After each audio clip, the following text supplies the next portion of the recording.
యేసుని ప్రేమ ఛానల్కి స్వాగతం. దయచేసి ఈ ఛానల్ని లైక్ చేయండి, షేర్ చేయండి, సబ్స్క్రైబ్ చేయండి. వేద పాఠశాల రేడియో శ్రోతలకు సుస్వాగతం. ఈ ప్రత్యేక కార్యక్రమాలు దేవుని వాక్యము నుండి ఆచరణాత్మక అన్వయాన్ని బోధించుటకై ఉపదేశించబడ్డాయి. బైబిల్ గ్రంథములోని అతి ప్రాముఖ్యమైన పుస్తకాన్ని ధ్యానిస్తున్న ఈ తరుణములో ఈ వాక్య భాగము ఏమి చెబుతుంది, దీని అర్థం ఏమయ్యుంది, ప్రాముఖ్యంగా నా కొరకు ఏమయ్యుంది అనే 3 ప్రశ్నలు మన ముందుంచుకుందాం. దేవుని వాక్య జ్ఞాన విషయములో అవివేకులుగా మిగిలిపోవడానికి మనము ఉద్దేశించబడలేదు. ఆదికాండము నుండి ప్రారంభమైన మన బైబిల్ పరిశీలనలో క్రొత్త నిబంధనలో పౌలు రోమా విశ్వాసులను ఉద్దేశించి వ్రాసిన రోమా పత్రిక వరకు మనం వచ్చి ఉన్నాం. గొప్ప అపోస్తలుడైన ఈ పౌలు జీవించిన కాలములో రోమా పట్టణము ప్రపంచ రాజధాని నగరమయుంది. రోమా పత్రిక క్రొత్త నిబంధనకు మరియు బైబిల్ గ్రంథమంతటికి కూడా గొప్ప వేదాంత గ్రంథమయుంది. రోమా విశ్వాసులకు పౌలు ఈ పత్రికను వ్రాసినప్పటికీ వారికి మాత్రమే అధికంగా ఏమి వ్రాయలేదు, కానీ అందరికీ చెందగలిగినట్టి విశ్వవ్యాప్త సందేశంగా ప్రతి ఒక్కరికి అందించాడు. నీతిమంతులుగా తీర్చబడుట అనే ఒకే ఒక్క గొప్ప సత్యముతో ఈ గ్రంథమంతా చుట్టబడి ఉంది.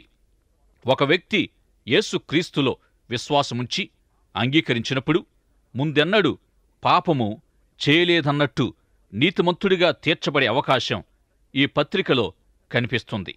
ఈ సత్యానికి సుంకరి పరిసయ్యుల ఉపమానము ఒక మంచి ఉదాహరణ. పాపుల జీవితాల్లో ఈ సత్యము ఎట్లు నెరవేర్చబడుతుందో రోమాపత్రికలో పౌలు వివరించాడు. 16 అధ్యాయాలను క్షుణ్ణంగా చదివి దీనిలోని ముఖ్య ఉద్దేశాన్ని తెలుసుకోమని గత ప్రసారములో మనము గ్రహించాం. ఆ విధంగా చేసినట్టయితే తప్పక దీనిలోని ముఖ్యోద్దేశాన్ని మనం తెలుసుకోగలం. మొదటి 4 అధ్యాయాల్లో ఒక పాపికి కలగగల నీతిని గూర్చి మనం తెలుసుకుంటాం.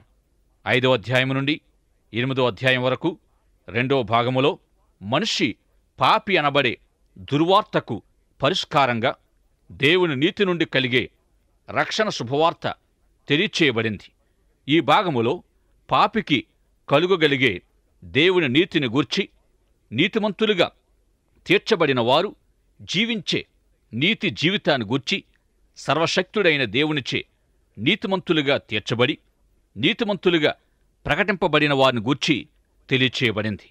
పాపికి రక్షణ అనే దృశ్యం నల్లని ముఖమల్ బట్టపై ప్రదర్శించబడే వజ్రాల ప్రదర్శన వంటిదై ఉంది.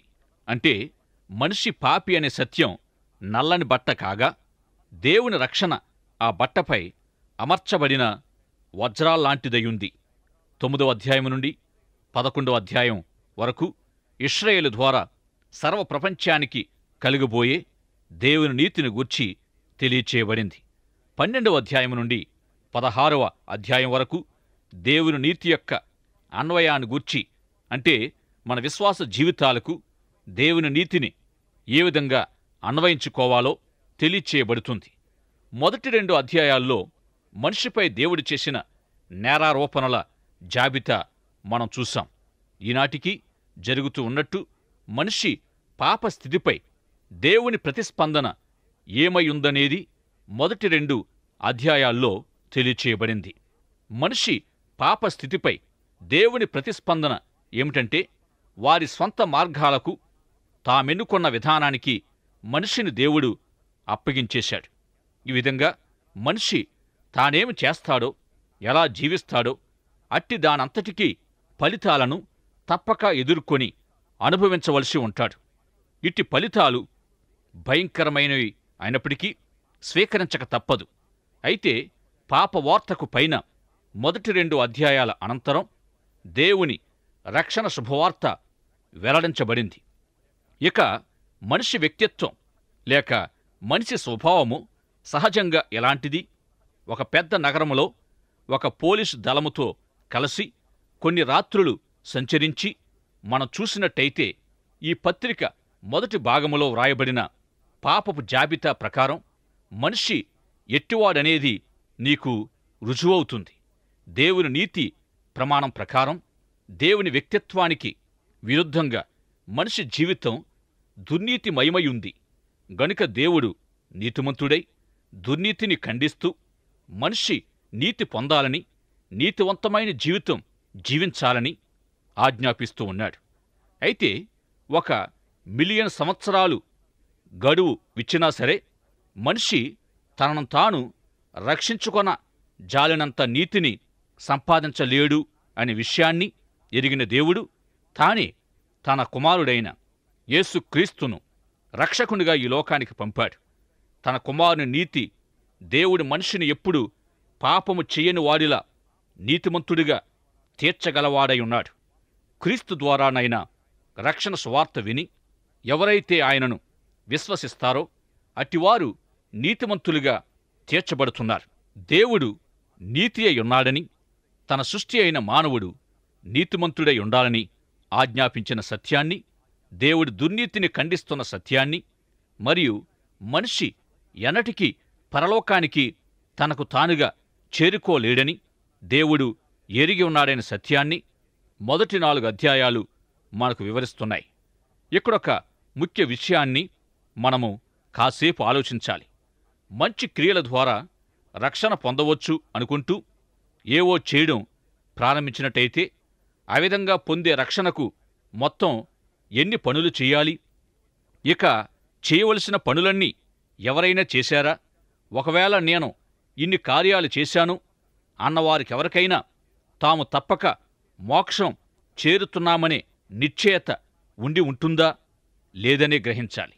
క్రియల ద్వారా రక్షణను ప్రబోధించే మతాలు ఎన్నో ఉన్నప్పటికీ వాటిని అనుసరించే ప్రజలకు ఎన్నటికీ రక్షణ నిశ్చయత లేదు. ఒకవేళ మంచి కార్యాలే మనిషికి రక్షణ ప్రసాదించగలిగినట్టయితే శిలువపై క్రీస్తు చనిపోయే అవసరం ఉండకపోవును. ఆయన రక్తపు చెమట కారునంతగా తండ్రితో నీ చిత్తమైతే ఈ శ్రమ తొలగించుమని ప్రార్థిస్తూ, అయినా నా ఇష్టం కాదు నీ చిత్తమే సిద్ధింపనిమ్మని ప్రార్థించి శిలువకు వెళ్ళవలసిన అవసరమూ లేకపోవును గదా. ఏవో ఇన్ని మంచి పనులతో తనకు రక్షణ కలిగే అవకాశం అసలు మనిషికి ఎక్కడా లేదు. ఇక దేవుడు తన కుమారుని పంపి మనకు రక్షణ ఏర్పాటు చేశాక నాకు యేసుక్రీస్తు అవసరం లేదు, నేను 10 ఆజ్ఞలు పాటిస్తున్నాను, ఎవరి రుణము ఉంచుకోలేదు, బిల్లులన్నీ చెల్లించేశాను, అప్పులన్నీ తీర్చాను, ఎవరిని బాధపెట్టను, ప్రభువు లేకుండానే రక్షణ పొందేస్తాను అంటే అది వెర్రితనం అనబడుతుంది.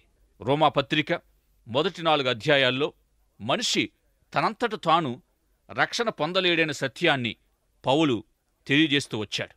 మనిషి తనంతట తాను రక్షణ పొందలేడనే విషయాన్ని దేవుడెరిగి తన కుమారుణ్ణి మన కొరకు పంపడం అనే కార్యాన్ని జరిగించి తన కుమారుని ద్వారానైనట్టి రక్షణ సువార్తను నమ్మి ఆయనను అంగీకరించుమని మనిషిని కోరుతూ ఉన్నాడు. ఆయన నీ కొరకు చేసిన కార్యాన్ని రోమాపత్రిక ద్వారా తెలియజేస్తూ ఆయనను నీ రక్షకునిగా అంగీకరించాలని కోరుతూ ఉన్నాడు. దేవుని సంకల్పములోని నీతిమంతులుగా తీర్చబడుట అనే దానిలో ఎన్నో శాఖలుంటూ ఉన్నాయి. దేవుని రక్షణ యొక్క యావత్ సంకల్పాన్ని గుర్చి రోమాపత్రికలో మనం నేర్చుకోగలం. దేవుని యొక్క రక్షణ సంకల్పానికి కర్త దేవుడు, రక్షణ సంకల్పానికి ఆధారం, మూలం దేవుని కృప. యేసు శిలువ రక్షణ సంకల్పానికి పునాది. యేసు యొక్క పునరుత్థానం రక్షణ సంకల్పానికి నిశ్చయత. రక్షణ సంకల్పానికి నీ విశ్వాసము నీలో కార్యం చేసే సూత్రమయుంది. అద్భుతమైన ఇట్టి గొప్ప రక్షణ నీ విశ్వాసము లేకుండా నీలో అర్థవంతం కాజాలదు. నీ విశ్వాసమే దేవుని నీతిని నీ జీవితానికి అన్వయింపజేసేదయుంది. గనుక దేవుడు తన ఎడల మనం విశ్వాసము కలిగి ఉండాలని కోరుతూ ఉన్నాడు. నీ విశ్వాసాన్ని రుజువు పరిచేవి విశ్వాస సహితమైన విశ్వాస మూలమైనట్టి నీ క్రియలే. రోమాపత్రిక మొదటి 8 అధ్యాయాల్లోనూ, ముఖ్యంగా మొదటి అధ్యాయం 7వ వచనములోనూ, 5వ అధ్యాయం 2వ వచనములోనూ పాపులను నీతిమంతులుగా తీర్చగల దేవుని యొక్క గొప్ప రక్షణ సంకల్పం మనం చూశాం. అన్వయాన్ని తెలిపే కాబట్టి అనే మాటతో 5వ అధ్యాయం ప్రారంభమైంది. కాబట్టి విశ్వాసం మూలంగా నీతిమంతులుగా తీర్చబడిన వారమై యేసుక్రీస్తు మూలంగా దేవునితో సమాధానము కలిగి ఉందమని చదువుతున్నాం. 4వ అధ్యాయమంతా ఇంచుమించుగా అబ్రహాముని గూర్చి వ్రాశాడు. దేవుడు తనతో చెప్పిన ఒకానొక విషయాన్ని అబ్రహాము నమ్మాడు. తాను అబ్రహాముతో చెప్పిన ఆ విషయాన్ని అబ్రహాము నమ్మిన కారణంగా దేవుడు అతని విశ్వాసాన్ని అతనికి నీతిగా ఎంచాడు. దేవుడు అబ్రహాముకు కుమారుని వాగ్దానం చేసినప్పుడు అబ్రహాము 75 సంవత్సరాల వయస్సువాడు. అనేక మంది కొడుకులకు తండ్రి అని అర్థమిచ్చే అబ్రహామును ఎవరైనా పిలిచినప్పుడు నీకు చాలామంది కొడుకులున్నట్టున్నారు అని వారు అనుండొచ్చు. లేదుగాని త్వరలో ఉండబోతున్నారు అని అబ్రహాము అనుండొచ్చు. ఎవరు చెప్పారయ్యా నీకు అని వారంటే దేవుడు చెప్పాడని సమాధానము అబ్రహాము ఇచ్చి ఉండొచ్చు. ఈ విధంగా అబ్రహాము దేవుణ్ణి విశ్వసించాడు. మొదటి 4 అధ్యాయాల్లో మనిషి తనకు తాను రక్షణ పొందలేడనే విషయం తెలిపిన దేవుణ్ణి గూర్చి, ఆయన మన కోసం జరిగించిన రక్షణ కార్యాన్ని గూర్చి, ఆయన మనకు ఆజ్ఞాపించిన దాన్ని లేక మన నుండి ఆశించే విషయాన్ని పరిశుద్ధాత్మదేవుడు పౌలు ద్వారా మనకు తెలియజేశాడు. మనము ఆయన కుమారుని అందలి విశ్వాసము ద్వారా రక్షణ పొందాలని దేవుడు ఆజ్ఞాపించాడు. ఈ విధంగా యేసుక్రీస్తు ద్వారా దేవునితో సమాధానము కలిగి ఉండాలని పౌలు భక్తుడు 5వ అధ్యాయం 1వ వచనములో తెలియజేశాడు. ఈ 2 కారణాల ద్వారా మనము నీతిమంతులుగా తీర్చబడి నీతిమంతులమని ప్రకటించబడుతున్నాం. 1, యేసుక్రీస్తు మన పాపాల కొరకు మరణమై తిరిగి లేవడం. 2వది, యేసుప్రభు జరిగించిన ఈ కార్యములో మనం విశ్వాసము కలిగి ఉండడం అనే ఈ 2 కారణాల ద్వారా మనము నీతిమంతులముగా తీర్చబడగలం. ఈ విధంగా మన రక్షణకు పునాది శిలువపై యేసుప్రభు యొక్క మరణం. అయితే ఈ కార్యాన్ని విశ్వసించడం మనం చేయవలసిన ముఖ్యమైన కార్యం.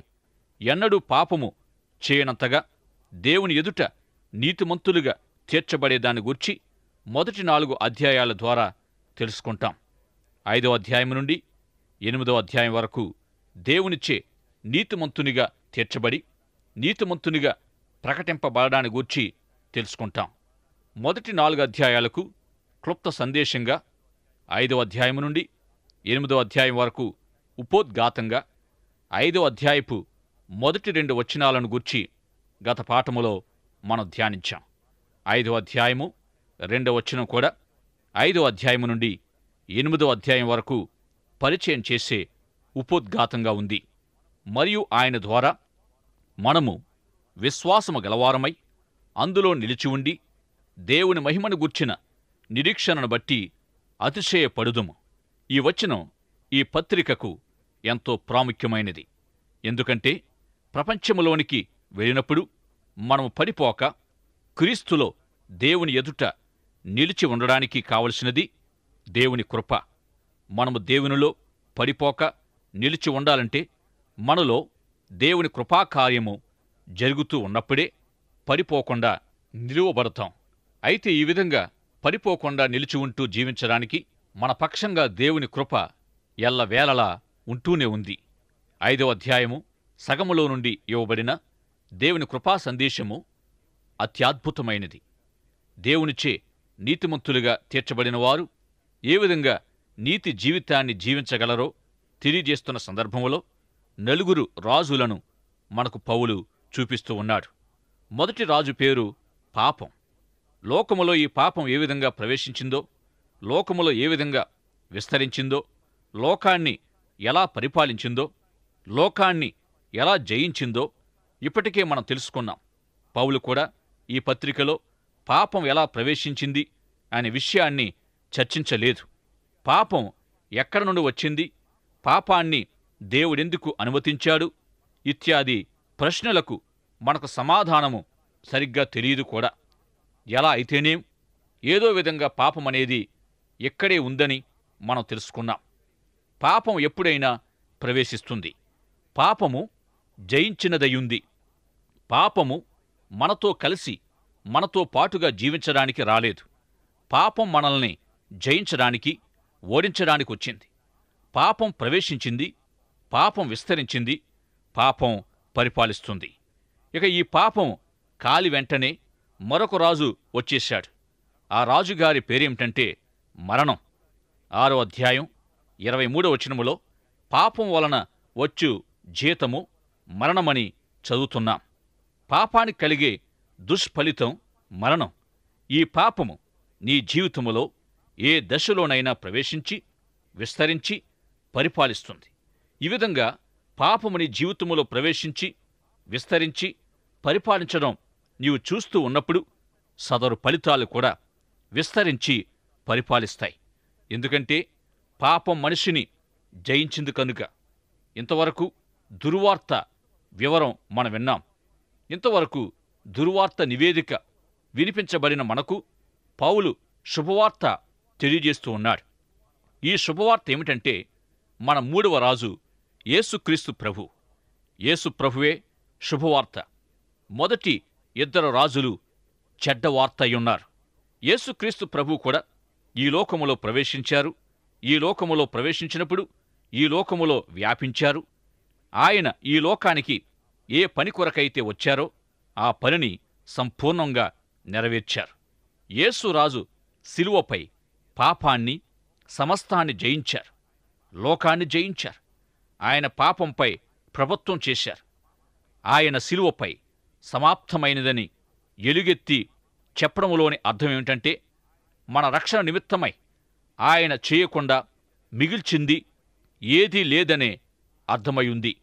ఇక ఆయన మరణము నుండి 3వ దినాన లేచి మరణాన్ని సహా జయించిన వాడై ఉన్నాడు.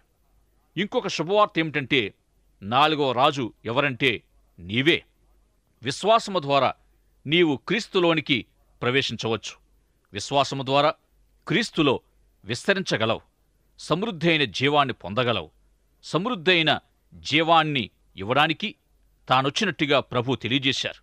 రోమాపత్రిక 5వ అధ్యాయం 17వ వచనములో యేసుక్రీస్తు ద్వారానైన నీతి దానమును కృపా బాహుల్యాన్ని పొందినవారు అదే కృప ద్వారా మరి నిశ్చయముగా యేసుక్రీస్తు ద్వారా ఏలుదురు అని వ్రాయబడిన ప్రకారం జయించిన వారిగా జీవించడానికి సాధ్యమే. పాపము జయించినదయిందని, పాపముతో మనిషి కలిసి జీవించలేడని మనం విన్నాం. క్యాన్సర్ వ్యాధి ఎంత త్వరగా శరీరాన్ని క్షీణింపజేసి చంపేస్తుందో, నాశనం చేస్తుందో, అదేవిధంగా పాపం మనిషిని శీఘ్రంగా నశింపచేస్తుంది. ఇంతవరకు పాపాన్ని గూర్చిన దుర్వార్త కాగా మరొక గొప్ప సమాచారం ఏమిటంటే జయించిందని మనము చెప్పుకుంటున్న ఈ పాపాన్ని యేసుక్రీస్తు జయించారు. రోమాపత్రిక 5వ అధ్యాయం 6, 7, 8 అధ్యాయాలు అంతటా ఉన్న శుభవార్త జయశీలుడైన యేసు ప్రభువును గూర్చినదయుంది. 5వ అధ్యాయం నుండి 8వ అధ్యాయం వరకు యేసుక్రీస్తు ద్వారానైన విజయాన్ని పొందడానికి ఒక విశ్వాసి యొక్క పోరాటం, క్రీస్తులో జయించిన వాడు కావడానికి ఒక విశ్వాసి యొక్క కృషి ఎంత తీవ్రమైనదో పౌలు చాలా యథార్థంగా తెలియజేశాడు. 5వ అధ్యాయం నుండి 8వ అధ్యాయం వరకు 4 రాజులతో పాటు 4 ఆత్మీయ నియమాలను కూడా పౌలు తెలియజేస్తూ ఉన్నాడు. క్రీస్తు ద్వారా జయించుట అనే విషయాన్ని నేర్చుకోగోరేవారు ఈ 4 ఆత్మీయ నియమాలను నేర్చుకోవలసి ఉంటారు. 7వ అధ్యాయం చివరలో వ్రాయబడిన మొదటి నియమం దైవ నియమం. దైవ నియమం అంటే దేవుని వాక్యమే. దేవుని వాక్యం శక్తివంతమైనది. నూతన జన్మ ప్రక్రియలో దేవుని వాక్యం దేవునికి ప్రతినిధిగా పనిచేస్తుంది. దేవుని వాక్యం అద్భుతాలను జరిగిస్తుంది. దేవుని వాక్యం మనలో విశ్వాసాన్ని పుట్టిస్తుంది. దేవుని వాక్యం అక్షయమైన విత్తనంగా మనలో పనిచేస్తుంది. మొదటి నియమం దేవుని వాక్యం మన శరీరములో ఉన్న పాపము, మరణములనే నియమాన్ని తెలియజేస్తుంది.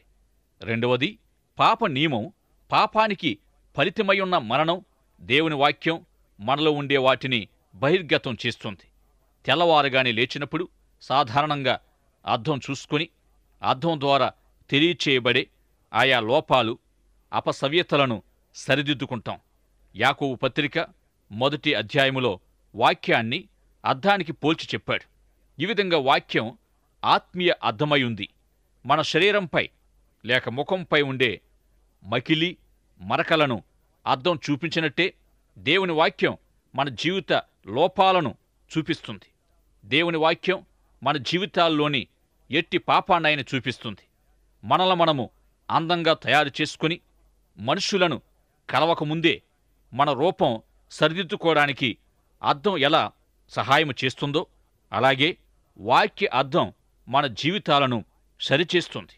అయితే లోపాలన్నిటినీ చూపిస్తుంది గదా అని అద్దాన్ని మనము ఉపేక్షించం, ద్వేషించం.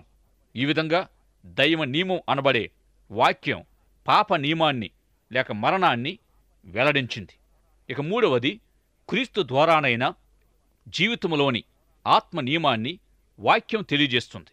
క్రీస్తు యేసునందు జీవమునిచ్చు ఆత్మ యొక్క నియమం పాప మరణముల నియమాల నుండి నన్ను విడిపించాను. 747 విమానం వైమానిక శక్తి ద్వారా భూమి ఆకర్షణ నియమాన్ని జయించి అతి వేగంగా పైకి లేస్తుంది. ఆ విధంగానే క్రీస్తు యేసు యొక్క జీవం పాప మరణాలను అధిగమించి మన జీవితంలో పనిచేస్తుంది.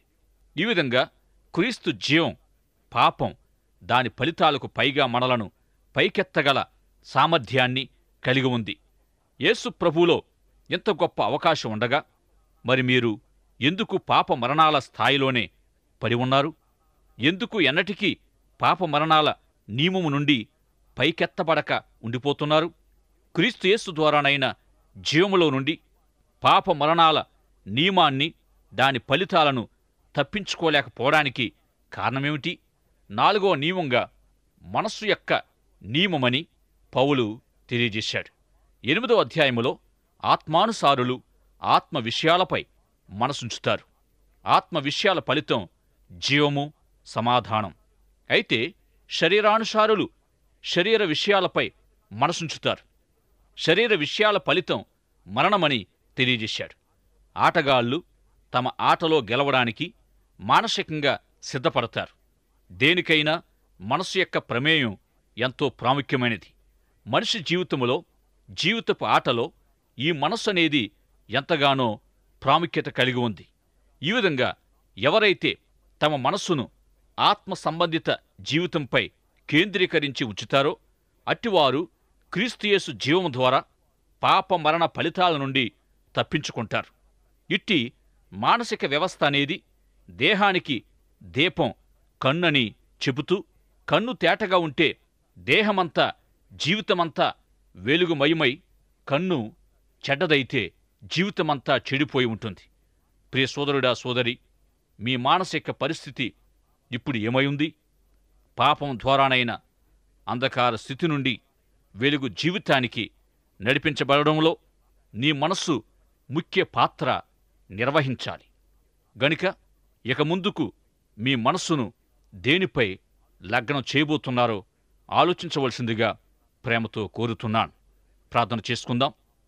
ప్రేమ కలిగిన మా ప్రియ పరలోకపు తండ్రి, మా శ్రోతల యొక్క ప్రతి ఒక్కరి మనస్సు మీ మీదనే కేంద్రీకరించడానికి, తమ విశ్వాస జీవితములో ముందుకు సాగడానికి, తమ యొక్క విశ్వాసపు పందెపు రంగములో ముందుకు పరిగెత్తడానికి కావలసిన ఓపికను, ఓర్పును, శక్తిని, మీ పరిశుద్ధాత్మని యొక్క నడిపింపును మా శ్రోతలకు సమృద్ధిగా అనుగ్రహించుమని యేసు నామములో ప్రార్థిస్తున్నాము పరమ తండ్రి. ఆమేన్. దయచేసి ఈ ఛానల్ని లైక్ చేయండి, షేర్ చేయండి, సబ్స్క్రైబ్ చేయండి.